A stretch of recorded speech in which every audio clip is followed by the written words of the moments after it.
Olá, amigo. Eu sou o pastor César Reis. Eu sou líder do Ministério da Escola Sabatina da região aqui central de São Paulo, que nós chamamos de Associação Paulistana. Você é o nosso convidado para estar conosco a partir de agora. Durante esse novo trimestre, nós teremos o pastor Fernando, junto com um grupo de professores, um grupo de pastores, de especialistas, que junto com você vão estudar, vão aprender, vão crescer e vão ter aí um bom trimestre de aprendizado da lição da Escola Sabatina. Eu tenho aqui nas minhas mãos a nova lição, a promessa, a aliança eterna de Deus. Esse vai ser o nosso guia de estudo. Eu quero desafiar você, eu quero convidar você, amigo, para que durante todo esse trimestre e todos os dias desse trimestre, que você separe um tempinho aí na sua casa, no seu escritório, ou onde você estiver, para que você estude uma porção da Bíblia baseado aqui no manual da lição da Escola Sabatina. Portanto, durante esse trimestre, nós vamos ter um novo formato, você vai ser convidado a participar conosco, nós vamos ter uma interação online com você, você pode entrar aqui no chat, você pode fazer as perguntas, você pode colocar a sua opinião ali, vai ser um momento de muito aprendizado e você é o nosso convidado. Então, participe com a gente, vamos começar agora, vamos durante todo esse trimestre, você, diretor da Escola Sabatina da região da Associação Paulistana, você, professor da Escola Sabatina, vocês são nossos convidados. Venham conosco, aprendam. Eu tenho certeza que você vai ser muito abençoado. Olá, bem-vindo você que sempre prestigia a gente, você está chegando aqui pela primeira vez na classe de professores aqui da Associação Paulistana. Para você que sempre acompanha, está vendo que a gente está com um cenáriozinho um pouquinho diferente, né? A gente está mudando algumas coisas aqui no programa da lição. Nós vamos ter a partir de agora 3 grupos participando, tá? Ou seja, cada grupo tem 3 pessoas. Nosso grupo 1, que é o de hoje, nós temos 3 participantes, depois na segunda semana 3 outros participantes, na terceira 3 outros, e depois esse grupo volta na quarta e assim por diante, tá? Você vai ver, são grupos de convidados especiais que vão estar conosco o semestre inteiro. Outra coisa, a gente está gravando a lição. Isso vai possibilitar a gente fazer, ter uma qualidade melhor de imagem chegando para você, mas nós não vamos perder o link nem a conexão com você. Pode mandar para a gente a sua participação, porque como nós todos estamos assistindo por Facebook e YouTube, a gente vai estar interagindo com você agora em tempo real, enquanto a gente está assistindo a lição e ouvindo, você vai interagindo e a gente vai interagindo com você também no chat, no YouTube, no Facebook. Você tem acesso total a nós e a gente acesso total a você. Então, a gente vai fazendo essa interação o tempo todo, tá bom? Bom, quero apresentar aqui os nossos convidados de hoje. O Edson Nunes. Edson, obrigado aí por participar conosco. O Tiago Rodrigues e o Felipe Tonasso. O Edson é o pastor sênior lá da Nova Semente. O Tiago está num novo distrito aí com 4 igrejas, né? Projetos especiais, né? A Home Church, está com a Cia da Vila e mais 2 igrejas que eu no momento não lembro, depois você fala para a gente, Tiago. É isso aí, maravilha. E o Tonasso, que é o nosso JA. Gente, vamos começando a nossa lição. Vou pedir para o Edson, por favor, pode orar com a gente para a gente começar, Edson? Eterno nosso Pai, nosso Rei, obrigado pela tua constante companhia e cuidado. Esteja conosco, em nome de Jesus. Amém. Amém. Bom, a primeira lição do nosso trimestre, ela começa assim com uma pergunta. O título dela, da semana, é O que aconteceu? Né? E ela faz uma introdução para aquilo que vai acontecer durante todo o trimestre, para o estudo nosso dessa questão do que é a aliança, como ela funciona, de quem ela é, para quem ela é. Quem poderia começar introduzindo essa lição aí para a gente? Vamos lá. Eu posso começar, pastor. Manda ver, vamos lá. Vossa Senhoria não se incomodar. A gente começa a lição justamente falando do início, né, de Gênesis capítulo 1, do verso 1, falando sobre a importância de entender o início do relato bíblico, né? Quando a gente compara o início do relato bíblico com outros relatos, né, de criação de outros povos, a gente percebe uma diferença considerável. Os outros povos começam os seus relatos cosmogônicos, né, suas histórias da criação, sempre contando sobre os deuses, né? Quem eram os deuses, aonde eles habitavam, o que eles faziam, as brigas que eles tinham. Tipo uma novela das 8, assim, né? Um deus que gostava da deusa, que o outro deus gostava também, aí eles brigam e não sei o que lá e tal, tal, tal. E sempre, em algum momento da briga, alguém resolve criar a humanidade, né? Mas no relato bíblico começa de uma maneira distinta. Não tem essa, entre aspas, história dos deuses, né? Não tem conflito entre os deuses. Não é por causa de um conflito entre os deuses que a Terra é criada e que o ser humano é criado. O relato bíblico começa com uma declaração afirmativa simples. No princípio, criou Deus os céus e a terra. E essa afirmação simples, ela vai basicamente ser o guia de toda a Bíblia. Ela é, digamos assim, a pedra fundamental. Deus é o Criador, né? Deus criou todas as coisas. Em algum momento, ele criou todas essas coisas. E essa declaração ela é chave para a gente entender não só o livro de Gênesis, mas Êxodo, Levítico, Deuteronômio, Provérbios, Eclesiastes, Cântico dos Cânticos, Salmos, Profetas, porque o tema da criação é como se, e a ideia de um Deus criador é como se fosse essa linha que vai conectar todos os pontos da narrativa bíblica até a gente chegar a Apocalipse, capítulo 14, onde um remanescente vai ser convidado a anunciar justamente a adoração ao Deus que criou todas as coisas, né? E, obviamente, o final do livro de Apocalipse, onde Deus recria todas as coisas, né? Então, esse é um processo importante. Entender esse primeiro verso é uma coisa importante. E já nos 2 primeiros versos, né? No princípio, criou Deus os céus e a terra era sem forma e vazia, havia trevas sobre a face do abismo, o Espírito de Deus pairava por sobre as águas. A gente tem a apresentação também do que a gente pode chamar da triunidade divina, né? Esse Bereshit, esse no princípio, vai ser apresentado por Salomão em Provérbios 8, depois por João no capítulo 1, e depois por Paulo em Colossenses capítulo 1, como o próprio Jesus, né? Jesus é a sabedoria de Deus, que é a arquiteta de toda a criação. Depois Jesus é o Logos de Deus em João, que é o que vai criar todas as coisas, né? No princípio era o Verbo estava com Deus e o Verbo era Deus, e por meio do Verbo todas as coisas são criadas. E aí Paulo vai chamar Jesus de o primogênito da criação. Tudo foi feito por meio dele e através dele. Que é justamente esse por meio, né, e através, é justamente a tradução da preposição be, da palavra Bereshit, né? Então a gente tem a presença de Jesus já na primeira palavra da Bíblia. E aí no princípio criou Deus, a gente tem Deus, né, Elohim, Deus. E aí no final do segundo verso, o Espírito de Deus. Então, logo nos primeiros 2 versos, a gente é apresentado essa triunidade divina. O princípio, Deus e o Espírito de Deus. E isso vai nortear todo o restante da narrativa bíblica. E é o tema, talvez, mais recorrente em toda a narrativa bíblica, tanto na poesia quanto nas histórias, nas narrativas, que é o Deus sendo o Criador. Edson, eu acho interessante pensar que também não tem no relato da criação a preocupação de contar essa história da divindade, né?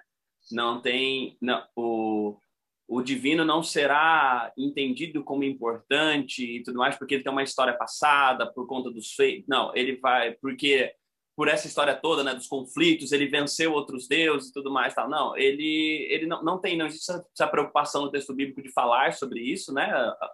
E ele vai ser conhecido nesse começo por isso, pela criação dele, pela obra criadora dele. E aí que entra, né, dessa obra criadora, essa coisa de que o que ele faz à imagem e semelhança que é o ser humano e tudo mais vai ser parte, serão na obra criadora dele estão as credenciais de quem ele é e não na sua história passada.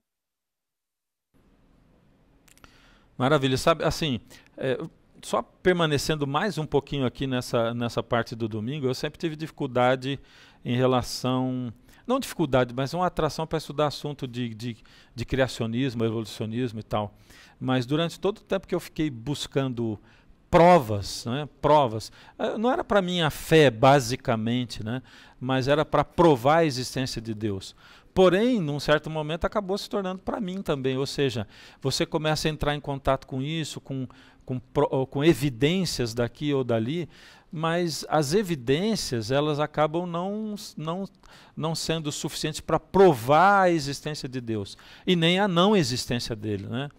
Para mim, realmente, o que realmente contou foi a partir do momento que isso depois de muitos anos, né, de idade, de ministério até, foi quando eu decidi entrar num relacionamento de verdade com Deus. Ou seja, Deus não deixa a gente, ele não tenta provar que ele é Deus, ou que ele criou o mundo aqui, ou como ele criou, mas ao mesmo tempo ele também não deixa a gente totalmente às escuras. Existem evidências, mas não é isso que vai provar, né?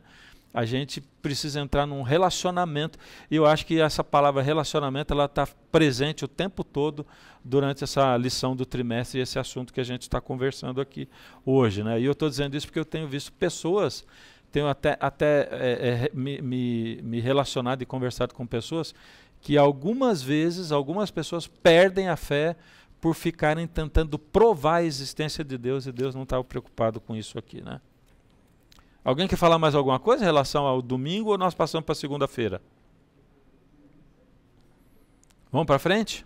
Tonasso, não falou nada, está quietinho até agora, só passando a mão na barba. Não, e aí? Porque como era a introdução, eu achei que eu ia aguardar aí para falar um pouquinho mais para frente, mas é o seguinte... Agora que despertou, agora é a hora dele falar. Exato, exatamente.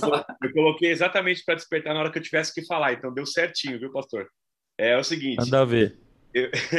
O meu ponto aqui dessa questão que o pastor Edson trouxe, é interessante imaginar que a criação dos outros deuses ou a narrativa que descreve as divindades criando, elas brotam de conflitos, né, como ele destacou.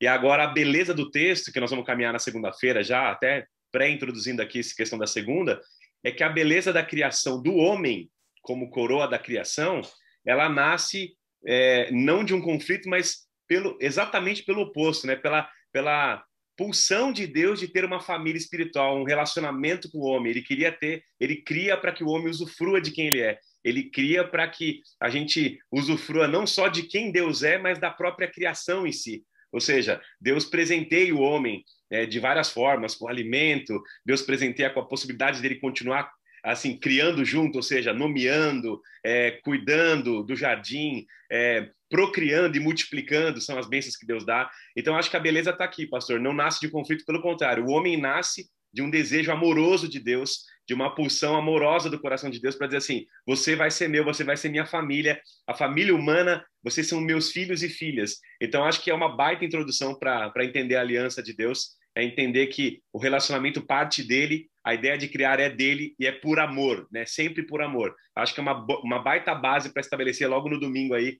do início dessa lição. Deus cria por amor e vai continuar fazendo isso até que ele recrie por amor. Bom, nessa lição de segunda entram alguns aspectos diferentes, assim, né? O fato do homem ser diferente de todo o resto da criação, o jeito dele ser criado, né? Quando eu falo homem, é a humanidade, né? Homem e mulher, né? O jeito dos dois serem criados, totalmente diferente, né? E a imagem e semelhança de Deus, e com capacidade para transcender. Isso é uma coisa assim que quando você estuda alguma coisa de criacionismo, de evolucionismo e tal, como é que o homem tem essa capacidade de transcender, de pensar no etéreo, ou de se conectar com Deus ou com o eterno? Essa é a primeira coisa, né, que eu quero colocar para vocês aqui. E a segunda coisa que entra na lição da segunda é essa questão do homem e mulher. Aqui dá uma pitada nesse papel da igualdade do homem e da mulher, né? O que vocês têm para dizer sobre isso aí? Pastor, eu vou puxar um pouquinho aqui, depois eu quero ouvir o pastor Edson, porque ele fez uma série recentemente aí sobre homem e mulher, também o papel da mulher. Acho que eu aprendi muito assistindo a série, seria muito legal ele retomar algum ponto lá, que fala dessa questão da criação também, né? Eu falo também assisti. Exato. Então, acho que eu também. Ideia. Se você... então, vamos fazer assim. Então, pastor Edson, fala. Não precisa falar nada. Deixa que a gente fala. Não, mas o ponto é o seguinte, pastor. Aqui tem duas coisas que eu queria destacar na questão da imagem e semelhança de Deus, né? A gente tem até uma palavra em latim aí que a teologia usa, imago Dei, né? A imagem de Deus, a ideia de que Deus criou o homem para literalmente traduzir a sua imagem, refletir a imagem do Criador. Eu vou destacar 2 detalhezinhos que os irmãos que estão estudando a lição, as irmãs que estão estudando aí com a gente, podem ter reparado, né? Deus vai falando que tudo é bom e tudo é muito bom ali. Aliás, é bom o que ele vê, mas quando ele cria o homem, ele fala que é muito bom. E ele se envolve em detalhes na criação humana, tem a ideia de Deus formar o homem do pó da terra, tem essa ideia do detalhe, a ideia de Deus cuidando de uma forma diferente da criação humana, não só pela palavra. E um detalhe muito sensacional e espiritual, depois a gente pode falar mais sobre isso, é Deus soprar, né, nas narinas do homem o fôlego da vida. E aí o homem passa a ser, então, uma alma vivente, ou seja, Deus participa desse processo de maneira ativa, tocando, mexendo aquela ideia formando do barro e soprando na narina. Eu gosto dessa ideia, esse detalhe, para traduzir a sua imagem. E aí, pastor, eu vou destacar aqui 4 pontos, assim, bem rapidinhos, em relação à imagem de Deus, né? Muita gente fica aí ligada nos antropomorfismos, né, que o Edson citou. O Deus se arrepende, Deus chora, Deus tem mão, a mão do Senhor, os olhos do Senhor, os ouvidos do Senhor estão inclinados, né? O lábio, a boca do Senhor o disse. Deus se revela assim, e creio eu que de uma maneira muito didática, né? E a forma mais didática pela qual Deus se revelou foi em Jesus Cristo, né? Porque aí ele falava, você quer entender o Pai, pode olhar quem sou eu, você vai entender o Pai. Então a ideia de Deus está sempre querendo se comunicar com o homem de uma maneira que o homem entenda isso. E aqui na criação do homem, muita gente ainda discute isso nas igrejas. Eu já participei de lições em igrejas locais que as pessoas discutiam, não, mas nós somos a imagem de Deus, porque Deus também é espírito, mas Deus também pode ser que ele tenha, né, a mão do Senhor, o braço do Senhor. E a Bíblia diz, na verdade, que Deus é espírito, né? Deus é espírito, mas a gente ganhou algumas características divinas. Eu vou destacar só 4 delas. Primeira, a que você citou, pastor Fernando, a capacidade essencial que ele deu para a gente de transcendência mesmo. Tem a ver com a racionalidade, tem a ver com volitude. Nós somos o único ser da Terra que pode escolher, tomar decisões em termos de não instinto, né? A gente não age só por instinto, a gente domina o instinto, a gente consegue fazer escolhas. Tanto é que nós temos liberdade plena para adorá-lo ou não, né? A natureza, ela vive seu instinto, o passarinho pia para adorar a Deus, a árvore dá seu fruto, mas a gente pode falar, eu não quero dar meu fruto, eu não quero dar meu fruto de amor, eu não quero estender amor, eu não quero ser bondoso, eu posso escolher fazer essas coisas. Então essa capacidade essencial do ser humano, de racionalidade, de liberdade, eu chamaria isso de uma dimensão mais essencial. Numa outra característica, bem rápida, é uma dimensão pessoal, né? O homem, ele é gente, ele pode crescer, ele pode evoluir, ele amadurece. A gente é tratado na Bíblia como filho, como criança, e vai amadurecendo. A gente tem esse chamado para depender de Deus e ir amadurecendo como ser humano. Deus vai nos ensinando no caminho essa possibilidade de a gente evoluir até chegar, segundo a Bíblia, né, à imagem de Jesus. E uma outra coisa que eu queria destacar é a nossa dimensão relacional. O Edson falou sobre a trindade, né, criando. Isso não é à toa, né? O façamos o homem à nossa imagem não é à toa. Você tem uma trindade trabalhando para construir uma família humana, uma humanidade que é em si relacional. A gente nasceu para relacionamento. Está aí, irmão e querida irmã que está assistindo, um baita traço da divindade em você. É o jeito de você se relacionar, a maneira que você foi criado para ser família, para fazer família, para construir família, não só família de sangue, mas a família espiritual, né? Viver com os outros. E outra dimensão que eu vou destacar aqui, uma dimensão criativa, pastor. Deus também criou a gente para a gente possa construir, continuar criando, continuar agindo. A tecnologia está aí para provar isso. A natureza humana, a gente vai conseguindo manipular algumas coisas em prol do homem atender às necessidades humanas. Deus deu muita criatividade para o ser humano e, para mim, esse é um baita traço também da divindade em nós. Então, eu diria, a dimensão de transcender, a dimensão de evoluir como ser humano, tomar decisões, a racionalidade, as emoções, a dimensão de se relacionar e também de cuidar do jardim, que é traduzido hoje como continuar crescendo, criando e sendo uma bênção para aquilo que Deus dá para a gente, como a vida e os dons, né? Então, eu acredito que esses são traços interessantes para você pensar aí, quando você comentar a segunda-feira, da divindade em você. Deus colocou muitas coisas dele em você para que você reflita a glória dele. E aí, gente? Sobrou alguma coisa para falar? Esgotou o assunto. Ele não falou das mulheres, hein? Você vê que ele caiu fora de falar desse negócio da igualdade do que Deus criou, né? Antes que o Edson ia falar. Deixou que o Edson, que fez uma série, fale sobre. É para eu falar? É isso? Só balança a cabeça. Diz o Tonácio que é. Mas a série não foi muito bem recebida, então talvez seja melhor vocês continuarem o assunto e a gente... Faz a parte que foi bem recebida. Teve essa parte? Eu não estou sabendo. É a que você vai falar agora. Mas o processo da criação, que eu acho que o Tonasso começou a falar da imitatio Dei, né, na imitação de Deus, essa terminologia latina aí, a funcionalidade do primeiro casal é que é o aspecto muito destacado dessa questão de ser imagem de Deus, né? A imagem de Deus, o imago Dei, tem a ver justamente com imitatio Dei, com a imitação de Deus. Então, quando você entende Gênesis 1, você percebe que existe um linguajar de realeza, né? Um linguajar de rei. Quando Deus confere ao homem o poder de dominar sobre a terra, o homem aqui é ser humano, né? Quando Deus confere ao ser humano o poder de dominar sobre a terra, essa palavra domínio sobre a criação é uma palavra que aparece no contexto somente dos reis. Os reis dominavam, né? Então Deus está conferindo ao ser humano a possibilidade dele reinar.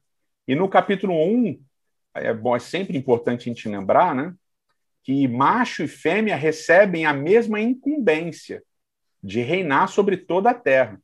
Portanto, não existe qualquer tipo de hierarquia entre macho e fêmea em Gênesis capítulo 1. Pelo contrário, ambos devem reinar sobre a terra. E aí cai por terra várias teorias aí da hierarquia, né? Inclusive aquela famosa teoria que é completamente absurda do ponto de vista bíblico, mas principalmente da lógica também, né? Ah, mas o homem foi criado primeiro, né? Isso é em Gênesis 2, né? Mas a galera já mistura os dois, então tá tudo bem. Ah, o homem foi criado primeiro em Gênesis 2. Pois é, em Gênesis 1, os animais são criados primeiro. Então quer dizer que os animais são mais importantes do que o ser humano? Não faz o menor sentido esse negócio de hierarquia porque um foi criado primeiro que o outro. É completamente sem noção. Aliás, se você pensar bem, né, a Bíblia gosta de subverter essa ordem da primogenitura o tempo todo, né? Então, mesmo no livro de Gênesis, o segundo é sempre aquele que é preferido, né? Já diria um autor famoso, né? Eu sempre fui o segundo em tudo que eu vivi. Na Bíblia, o segundo sempre se dá bem, sempre se dá melhor. Então, se você seguir a lógica de Gênesis, o fato da mulher ter sido criada depois, já até poderia, em Gênesis 2, né, deixar bem claro, já até poderia indicar um negócio diferente. Até muitas vezes, né? Tem gente que diz assim, Deus deixou, a gente usa, né? Deus deixou o melhor por último, ele criou o homem por último, né? Mas não foi o homem, né? Ele criou a mulher por último, né? Então, isso não tem a ver com hierarquia, né? A gente precisa de tomar bastante cuidado com essas considerações aí, né? Mas olha, a gente está lançando um monte de conceitos, né? Muito interessantes, muito importantes, né? E eu acho que a gente pode passar aqui já para a parte de terça-feira, que é Deus e a humanidade, né? Juntos. E aí, Tiago, você está mais quietinho até agora. Eu acho que o Edson já acabou introduzindo um pouquinho quando ele traz essa questão do domínio, né? Porque é o que está falando na terça-feira.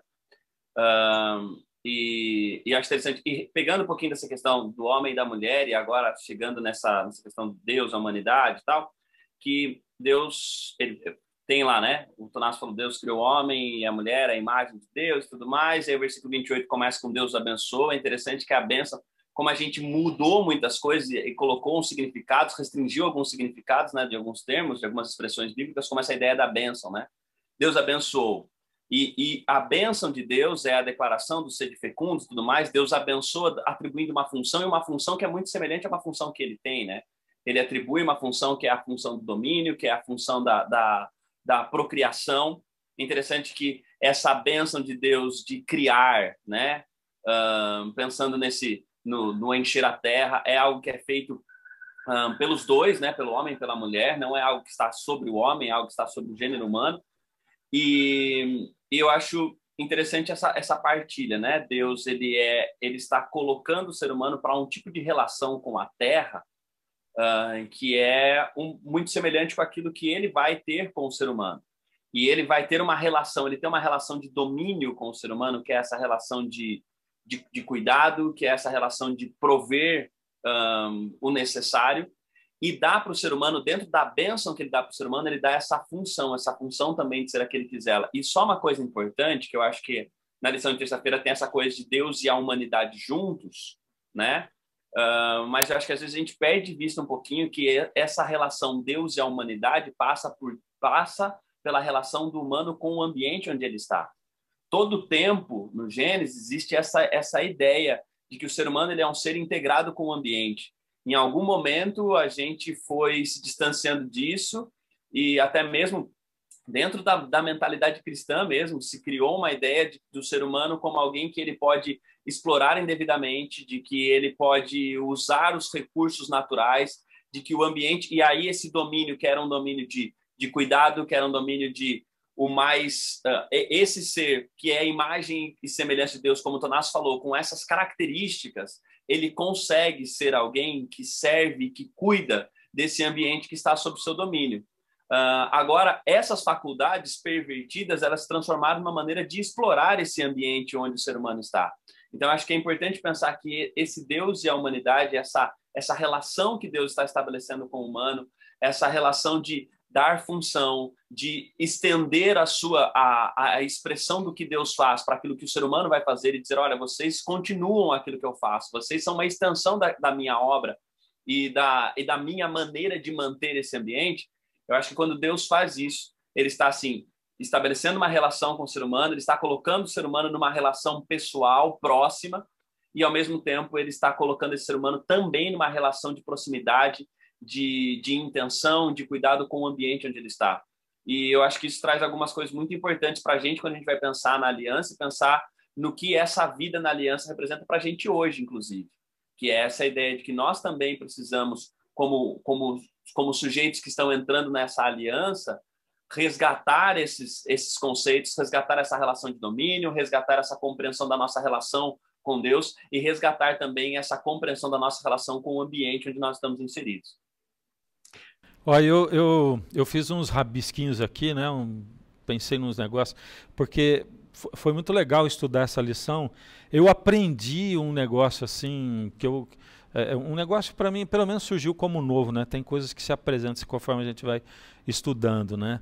Mas a gente vê Deus e Deus como o amor, né? A manifestação plena do amor. Deus é amor, né? Para mim, a maior prova de que Deus não é um só é essa declaração de que Deus é amor, né? Porque o amor só é amor se ele for compartilhado. E se Deus fosse uma pessoa só, ele não seria amor eternamente para trás, hoje e para sempre, né? Então, Deus é amor, já declara que Deus é mais de uma pessoa.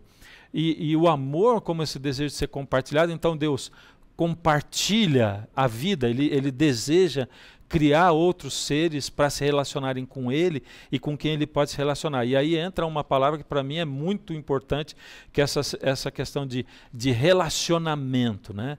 O amor é compartilhado e entra a questão do relacionamento. Deus, ele é amor e ele ama relacionar-se, né? Deus relaciona-se ali, Pai, Filho e Espírito Santo, mas ele quer se relacionar com os seus filhos também, né? Aí ele cria, ele compartilha a vida, né?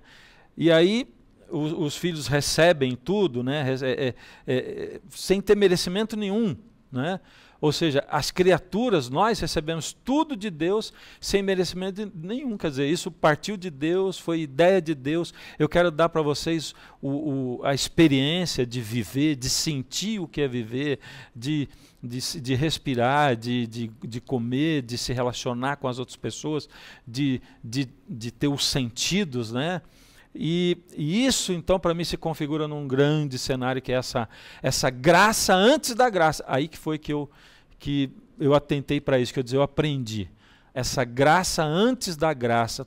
Tudo isso é uma demonstração fantástica da graça de Deus. Por que antes da graça? Porque até aí eu pensava na graça somente depois que entrou o pecado e Deus age para restaurar o homem, né? Com a graça tremenda e tal. Para mim, graça era isso, né? Mas puxa, eu descobri, embora eu soubesse que Deus é amor, tudo, mas nunca liguei essa questão de existir essa graça antes da graça, essa graça eterna quando Deus resolve criar e compartilhar, né? Podemos partir para quarta-feira, né?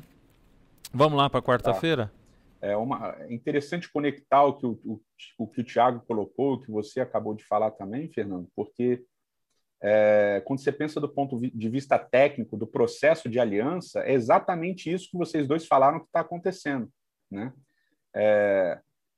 No chamado segundo relato da criação, quando Deus cria o ser humano, a linguagem toda usada é uma linguagem sacerdotal, que é interessante. Então, eu falei que Gênesis 1 tem uma linguagem real, de realeza, e Gênesis 2 tem uma linguagem sacerdotal. Quando você conecta os dois relatos, você percebe que o homem é criado para ser rei e para ser sacerdote, né? A linguagem, e o Tiago colocou isso, eu acho que isso é uma das coisas que o cristianismo tem muita dificuldade de entender, porque a gente foi solapado por uma ideologia mundana que acabou corrompendo o sentido original das ideias cristãs, vamos dizer assim, porque a ideia de você cuidar do jardim é a ideia de você ser sacerdote, né? Então as pessoas falam, não, o santuário surgiu para resolver o problema do pecado. Não, o santuário surgiu no Éden, né? E tem vários motivos para a gente pensar que o Éden era como se fosse um santuário. E eu não preciso apontar vários, só preciso apontar um. Lá diz o texto que Deus tomou o homem e o colocou, e o verbo aqui é o verbo descansar, não é o verbo colocar, é o verbo descansar. Deus tomou o homem e o descansou no jardim para cuidar, né, para trabalhar e guardar. Literalmente é trabalhar e guardar. Esses dois verbos, trabalhar e guardar, avad e chamar, eles só aparecem juntos na Bíblia no contexto de Levítico e Números, principalmente no livro de Números, quando eles aparecem se referindo ao trabalho que o sacerdote desempenhava dentro do santuário. Portanto, né, o Tiago colocou do cuidado com o meio ambiente é essencial. O ser humano é sacerdote do ambiente que ele vive. Ele é sacerdote da terra. Correto? Isso é extremamente importante. Porque a gente lê Gênesis 1 e acha que dominar sobre a terra é tirar todos os recursos naturais dela, explorar uns aos outros, né, para dominar sobre os outros. Mas o texto fala de sacerdócio, de realeza, né? E aí, conectando com o que você falou, Fernando, qual é a grande graça de Deus? É que ele cria um ser, o ser humano, e esse ser ele dota com duas características: de ser rei e rainha, né, no caso, e de ser sacerdote, ambos sacerdotes. E são duas coisas que Deus faz. E aí vem aquela questão do imago Dei, que a gente estava falando, né? Imago Dei e imitatio Dei. A imagem de Deus é a imitação de Deus. Por quê? Quem é aquele que confere poder real para o ser humano? É aquele que é rei. Quem é aquele que confere sacerdócio para o ser humano? É aquele que é sacerdote. Portanto, o grande rei, o grande sacerdote, graciosamente concede ao ser humano poder. Poder para quê? Para ser rei e para ser sacerdote. Para ser como ele, o grande rei e o grande sacerdote é. E isso é justamente um processo de aliança. As alianças antigas funcionam exatamente assim. Um rei poderoso, forte, concede a um rei, entre aspas, fraco, que não tem poder, o poder de continuar reinando. Na Bíblia ele não continua, né? Ele é estabelecido, mas enfim, vocês entenderam o processo. Então, ser a imagem de Deus é ser a imitação de Deus, e isso é graça plena. É o Criador oferecendo à criatura a possibilidade dessa criatura ser igual ao Criador. E aí vem o que o Tonasso falou, quando ele comentou sobre segunda, para vocês verem como é que tudo está linkado. Porque ele concede à criatura o poder de criar também. Então, olha só o negócio da imagem de Deus, né, Tonasso? O negócio da imagem de Deus é porque todas essas coisas estão conectadas a quem Deus é. Deus é o rei, eu sou rei. Deus é o sacerdote, eu sou o sacerdote. Deus cria, eu crio também. Então, a graça de Deus é ele permitir que nós, como criaturas, possamos imitá-lo. E isso é ser imagem e semelhança de Deus. Mas, entretanto, porém, todavia, só para eu concluir o raciocínio, porém, entretanto, todavia, ele coloca dois aspectos importantes nesse processo criativo, que são, entre aspas, lembretes de que o ser humano não é o criador. E quais são esses dois marcos? o 7º dia, que não pertence ao homem, e a árvore do conhecimento do bem e do mal, que está justamente no meio do jardim. Ok? Então, são 2 limitantes, entre aspas, mas que, na verdade, são lembretes. Então, veja só, querido ser humano, eu criei você, eu dotei você de características divinas. Quais as características divinas? Você vai ter o poder de criar, você vai ser corregente e você vai ser sacerdote. Só que para você não achar que você é igual a mim, né, porque eu preciso lembrar você que você não é realmente o rei, você só tem poder de reinar porque eu estou te dando. Então eu vou colocar aqui o sábado, para você lembrar que o sábado é um lembrete semanal de que você não é o criador. E eu vou colocar uma árvore no meio do jardim para lembrar para você que você não é o criador, que você é a criatura. Então são 2 marcos de lembrete do processo de aliança. Você pode, mas porque eu te deixei. Então você precisa lembrar disso. E eu acho interessante, Edson, pastor, só pegando esse pedaço, é que nessa relação, a gente tem muito essa característica da aliança como sendo há uma relação pessoal, há uma proximidade, há essa questão da imagem, mas não há uma igualdade. Você está dominando, mas você não é dono. Você está cuidando, mas não é seu. Então, existe essa graça, mas a relação do senhor e do vassalo está ali. Olha, cada um ainda tem... Eu estou me expressando através de você, mas lembra disso. Lembra de quem que manda nesse negócio aqui ainda não é você, entendeu? Você está sob ordens. Eu acho isso que faz parte essa coisa da aliança desse Deus que ao mesmo tempo ele está se aproximando, se tornando pessoal, mas ele também... Eu não vou ser igual. Ele não está me levando a um estado de igualdade. Perfeito. E é por isso que vem o pecado, né? O que é o pecado? Porque a grande sacada de você entender o texto de Gênesis 3 não é porque a mulher come do fruto, mas o narrador ele coloca ali uma linguagem sutil que mostra qual é o grande problema do pecado.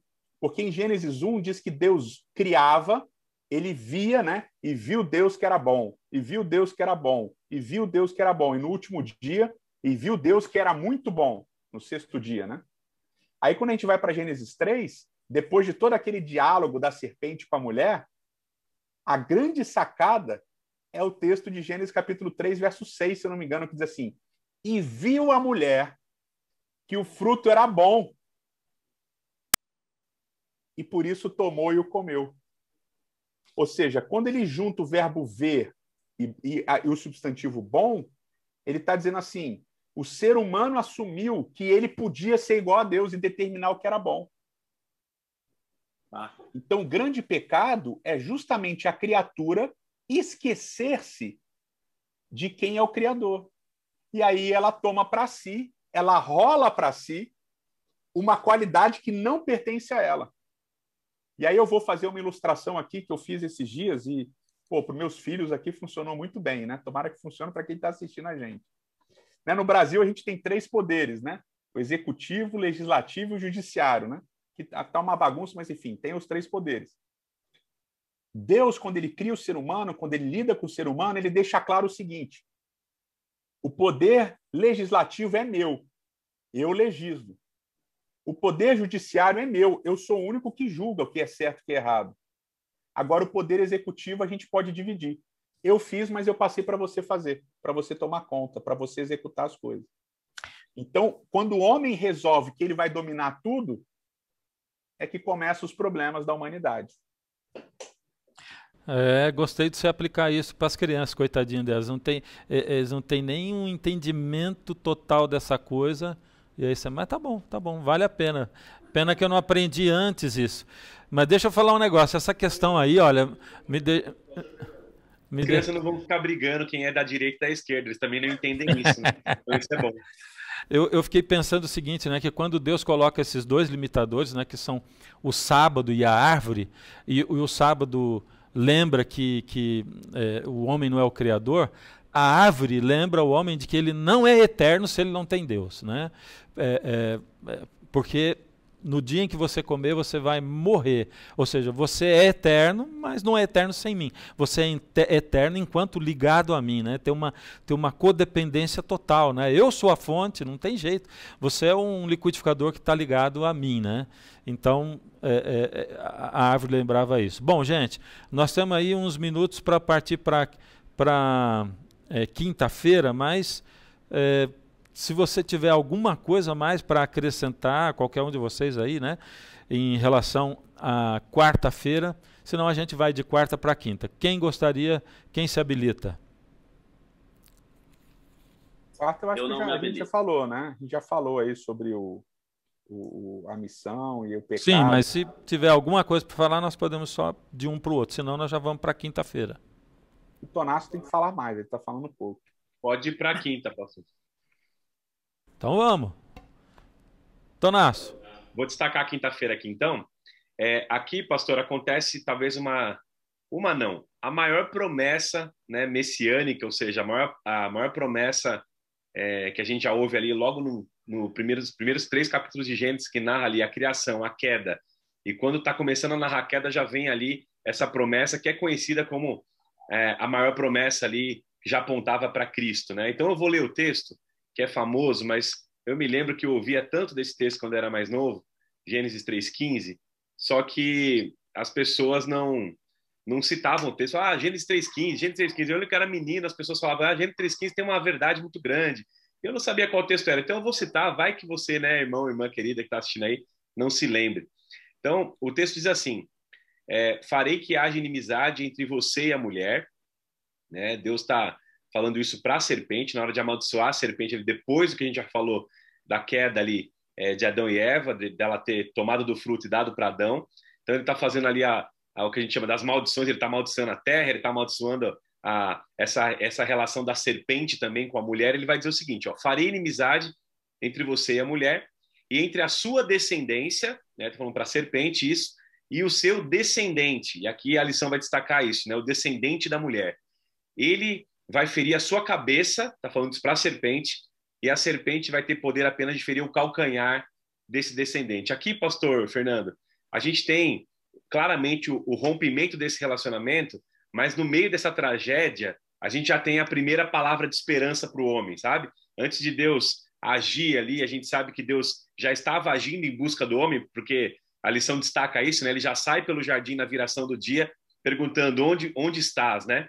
E essa pergunta ela ecoa até hoje, né? Onde estás, né? Deus é sempre buscando o homem. Nessa hora, no meio desse caos, no meio dessa tragédia, onde o pastor Edson descreveu, né, que o homem quis assumir prerrogativas divinas, dizer eu sou o meu próprio Deus, Deus tinha claramente declarado que se tocasse naquele fruto, se comesse aquele fruto, a palavra era certamente morrereis, né? E a palavra da serpente, vamos colocar assim, ela vem exatamente, né, com uma meia-verdade, mas certamente dizendo ali exatamente o oposto, né? É certo que não morrereis, né? Mas sereis como Deus, né? Sereis exatamente como Ele é. E a brincadeira do texto que está aqui é essa ideia dessa falácia, né, verdadeira, que, na verdade, os seres humanos ali, o jardim, o casal do jardim, ele acredita, né? Nessa questão de que se eu comer esse fruto, eu vou ser como Deus, né? Mas, no fim das contas, a gente sabia já que eles haviam sido criados à imagem e semelhança de Deus. A gente acabou de falar tão lindamente sobre isso. Já eram sacerdotes, já eram reis, já tinham poder executivo, né, dividido entre eles, a bênção estava sobre eles, eram abençoados com alimento, com a fertilidade, com tudo que Deus tinha dado, mas ainda na cabeça de Eva e principalmente de Adão, né, que aceita o fruto voluntariamente, não passa pela tentação da serpente, a lição destaca um pouco disso também, né? Ele vai direto no fruto que Eva traz para ele, eles caem nessa ilusão de serem como Deus. E o texto poderia ter parado por aí, pastor Fernando, e dito que a morte entraria no jardim e entraria para sempre. Deus poderia ter fulminado o casal, a gente sabe disso, naquele momento eles poderiam ter desaparecido, mas irrompe essa promessa, né? Deus olhando para a serpente dizendo assim, olha, você agora está amaldiçoada também por ter feito o que você fez, você vai ter uma descendência, né? E depois até quero comentar um pouco sobre isso, alguém comente sobre isso, a questão da descendência da serpente, mas a mulher, a humanidade também, de você, mulher, né? De Eva, vai vir um fruto, vai vir um descendente. E aí ele faz a promessa que vai apontar a gente lá para a cruz de Cristo, basicamente a obra redentora da aliança. Nós vamos falar disso a lição inteira, tem um trimestre para explorar isso, mostrando que logo em Gênesis essa promessa vem para acalmar o coração do casal e para acalmar hoje o nosso coração. Nós temos já a certeza da vitória antecipada. Deus já dá um spoiler ali no Jardim do Éden, né? É a graça antes da graça sendo expressa nessa promessa, dizendo assim, olha, um descendente vai nascer dessa mulher, né? Dessa família humana, e ele vai esmagar a cabeça da serpente. Nós seremos vitoriosos, né? Só que essa serpente vai ter o poder de ferir o calcanhar. E a gente sabe, traduzindo aqui para quem nunca ouviu isso talvez, o calcanhar ferido, a gente olha Jesus na cruz, morto, e a gente vê que ali ele foi ferido e apenas no seu calcanhar, porque ele não morre para sempre, ele ressuscita. Nós estamos na semana da Páscoa aí, agora vivendo isso, ele ressuscita, e aí quando ele ressurge, a serpente, as armas do mal são despojadas, ela é morta, ela é esmagada na sua cabeça até que chega a promessa final. Ou seja, para mim, pastor, isso no meu coração, o efeito didático disso em mim é saber o que você falou, graça antes da graça. É Deus colocando uma promessa logo no jardim, antes de vestir o homem da sua nudez, antes de vestir ali já demonstrando que teria vestes para sua vergonha, Deus já declarou, haverá um vitorioso, esse vai ser descendente da mulher e ele vai esmagar o mal. Então fiquem tranquilos que eu vou lidar com esse problema, eu vou lidar com essa questão do pecado. Para mim isso aí deveria acalentar o nosso coração para sempre. Se tivesse só essa promessa na Bíblia, eu queria estar em paz, porque Deus já declarou vitória lá no Gênesis 3,15. Legal. Alguém tem mais alguma coisa para falar sobre isso aqui? Eu vou falar então. Porque assim, eu vejo aqui, né, de um lado, né, Deus, né, quando ele deseja criar, né, dar o amor e tal para o ser humano, aí ele cria a terra, toda a criação, o homem e a mulher, ou seja, o ser humano para ser eterno. Mas entre isso e isso aqui tem uma ligação, uma conexão indispensável, né? Então a gente vê assim, essa conexão que é o relacionamento do homem, do ser com Deus. É o liquidificador ligado na tomada o tempo todo, né? Essa permanência, né? Essa dependência do ser humano e da terra, que foi colocada sob a liderança, o sacerdócio dele, né? O reinado dele está aqui. Mas a dependência desse relacionamento, né? Para mim, quando o pecado rompe esse relacionamento, né? Esse relacionamento é rompido, é como um astronauta assim, que se desliga da cápsula ou da aeronave dele, assim, né? E ele começa a vagar no espaço, assim, né? E o que Deus faz é Ele mesmo, né? Buscar para reconectar o ser humano, né? Aí vem essa segunda parte da graça, né? Aquela primeira que eu falei assim, a graça antes da graça, Deus criando tudo, Deus fazendo tudo, amando, compartilhando, entregando sem a gente merecer, sem o ser humano, sem a humanidade merecer, e a graça depois dessa primeira parte da graça, que é Deus buscando e reconectando, né? Porque aí vem o rompimento do relacionamento. Bom, a gente está partindo para o fim da lição. Eu acho que a gente poderia entrar, vocês de repente poderiam entrar aí já nos comentários finais de cada um para a gente fechar aí. 2, 3 minutinhos para cada um. Acho que é melhor 2 do que 3. Vamos lá. Eu vou puxar então o final. Só acho que quando a gente pensa, eu acho que ter essa dinâmica toda apresentada na criação, né, da imagem de Deus, do que Deus confere para o homem, do que Deus mantém como sendo dele. Eu acho que dessa relação toda que está sendo apresentada no Gênesis 1, eu acho que ela é importante para ser moldura daquilo que a gente vai entender nas próximas lições. Acho que a gente sempre vai, em algum momento, ter que voltar a isso, retomar essa aliança de Deus no Éden, para a gente conseguir, acho que, olhar e compreender que as próximas alianças que vão aparecer, os próximos movimentos de aliança que vão aparecer, de alguma maneira, eles estão buscando o resgate daquilo que foi estabelecido no Éden. Então, acho que a gente, às vezes, começa a avançar, e em algum momento a gente vai tentando ficar tão fechado no texto, a gente perde de vista o todo, né? Então, acho que fica esse conselho para quem está acompanhando a gente, de não perder de vista em nenhum momento aquilo que a gente está, esse ponto de partida que está sendo estabelecido e dado pelo texto bíblico em Gênesis. Eu acho que essa questão da continuidade que o Tiago colocou é essencial. Você sacar que existe um plano de que o ser humano fosse em mais semelhança de Deus, E essa imagem e semelhança de Deus se traduz no conceito de ser rei e ser sacerdote, de reinar sobre a terra, e etc., e de ser sacerdote sobre a terra, nos seus relacionamentos e tal, e que esse processo de imitação de Deus, ele não se perde após o pecado, porque tanto o homem continua tendo que plantar e cuidar da terra e ser sacerdote do próximo, quanto a mulher também, né? O ser humano, de uma maneira geral, mantém os seus relacionamentos pós-pecado, inclusive com Deus, porque a ideia vai percorrer o texto bíblico todo. E quando a gente voltar mais na frente para falar sobre Êxodo, né? Quando a gente vai falar sobre a aliança do Sinai, lá em Êxodo 19, é justamente essa ideia. Vocês vão ser reis e sacerdotes. E quando a gente vai para Pedro, lá no Novo Testamento, Pedro vai falar que Deus chamou a gente para ser rei e sacerdote. E quando a gente fala de nova terra, nós vamos ser reis e sacerdotes, conforme o livro de Daniel, capítulo 7, fala, né? Que os santos do Altíssimo vão reinar com ele por toda a eternidade. Então, eu vejo que o que o Tiago falou é essencial, porque a ideia de estudar a aliança mostra que existe uma linha mestra conduzindo toda a narrativa bíblica, do início até o fim. Começa com Deus criando, termina com Deus recriando. E a essência de tudo é Apocalipse, capítulo 14, versos 6 e 7. Temer a Deus e dar-lhe glória, porque é chegada a hora do seu juízo. Ou seja, ele é o Criador, e por isso ele é o juiz, e por isso ele é o legislador, e por isso ele é o rei, e assim por diante. Fantástico. Eu vou pegar essa linha do pastor Edson só para acrescentar um detalhe. Essa linha mestra que cruza a história, na verdade, ela é uma linha eterna, né, pastor Fernando? Essa graça antes da graça é quando a palavra de Deus vai dizer: o Cordeiro de Deus foi entregue antes da fundação do mundo, ou seja, o descendente foi planejado antes do pecado existir. Já havia promessa e graça e salvação apta e pronta para ser derramada sobre a humanidade que assim escolhesse estar longe do Criador. E a beleza do texto, eu vou destacar só para a gente pensar, né? O próprio Paulo, quando vai falar isso aos Romanos, ele vai dizer o seguinte, né? Romanos 8, 29, ele fala: Deus conheceu de antemão, né, aqueles que predestinou para se tornarem a imagem do seu filho, a fim de que o filho fosse o primeiro entre muitos irmãos. Ou seja, Deus tem um predestino para a humanidade, a gente ser a imagem do Criador, a gente ser a imagem de Cristo, a imagem de Jesus, como a gente falou toda a lição. Para que essa aliança se cumpra, eu acredito de uma mensagem de graça que acontece hoje, enquanto a gente assiste essa lição. Deus continua perguntando: onde você está?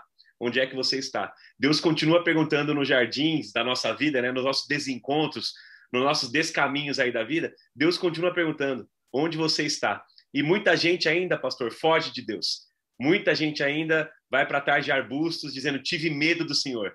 Então, talvez a mensagem para essa semana, para acalentar alguns corações aí, é que Deus continua cumprindo a sua aliança e esperando que você responda: eis-me aqui, porque Ele quer te cobrir de vestes novas, quer fazer essa aliança ser real na tua vida, e esse amor continua para que você se torne rei e sacerdote aqui e agora, né? Sendo aquele que recebe a bênção da aliança e estende essa bênção para as outras pessoas. Então, responda essa pergunta, não tenha medo de Deus, o descendente já foi profetizado, ele é vencedor, e eu encerro com esse coração grato por isso. Maravilha, gente. Brigadão aí pela participação de vocês. Hoje a gente não teve condições de fazer essa conexão, mas se Deus quiser, nós vamos fazer a conexão, vamos ter a sua participação aqui também. Se não, vamos tentar nesse trimestre. Se a gente não conseguir, quem sabe no próximo trimestre a gente acha um jeito de ter você também com interação conosco de novo, conectado. Mas eu senti uma bênção na minha vida. Obrigado aí, Tonácio, Tiago e Edson. A gente volta na lição 4 com vocês, tá bom? E eu quero terminar a lição de hoje, né, agradecendo a Deus por essa oportunidade, da gente poder parar para estudar e de poder ter essa iluminação do Espírito para isso. E quero pedir para o Tiago orar com a gente. Ora com a gente, Tiago, para a gente terminar. Vamos orar. Eterno Deus, nós te louvamos e te agradecemos pela revelação em tua palavra. O Senhor não apenas se revelar, mas porque o Senhor também escolheu revelar-se através de nós.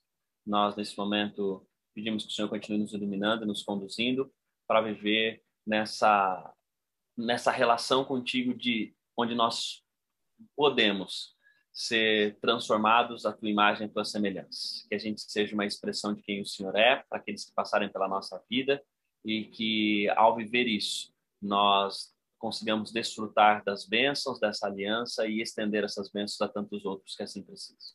Fica conosco, por Jesus oramos. Amém, Senhor. Amém. Valeu, gente. Obrigado.